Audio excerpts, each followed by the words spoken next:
Supreme કોર્ટમાં road margin જગ્યામાં તેમજ રોડને અડીને આવેલા ધાર્મિક બાંધકામ દૂર કરવા માટેનો ચુકાદો આવ્યો છે, જે ચુકાદાને આધારે રાજ્ય સરકાર દ્વારા ચુકાદાના અમલીકરણ માટે જરૂરી આદેશ રાજ્યભરમાં કરવામાં આવ્યો છે.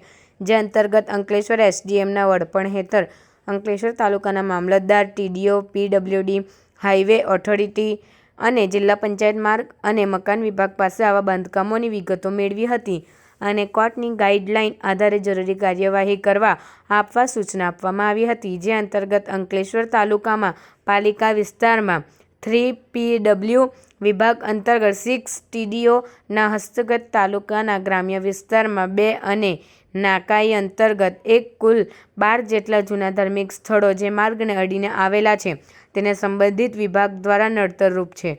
નોટિસ મળ્યાને 10 દિવસમાં દૂર કરવા તાકીદ કરવામાં આવી હતી, જેને લઈ ધાર્મિક સ્થળના સંચાલક કરતા લોકોમાં ફફડાટ વ્યાપી જવા પામ્યો છે.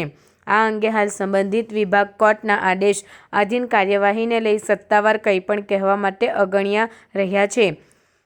ત્યારે અચાનક આવેલા નોટિસને લઈ ધાર્મિક સ્થળોના સંચાલકો દ્વારા આ બાબતે જરૂરી કાર્યવાહી કરવાની તજવીજ શરૂ કરી છે.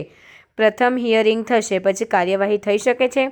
અંકલેશ્વર વહીવટી તંત્ર દ્વારા ઔપચારિક વાતચીતમાં જાણવા મળ્યું હતું કે હાલ આવા જૂના 12 જેટલા ધાર્મિક સ્થળને નોટિસ આપવામાં આવી છે, તો નવા સ્થળનો સર્વે કરવામાં આવી રહ્યો છે.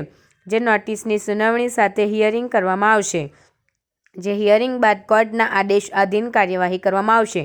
ભવિષ્યમાં રોડના વિસ્તૃતિકરણને લઈ કાર્યવાહી.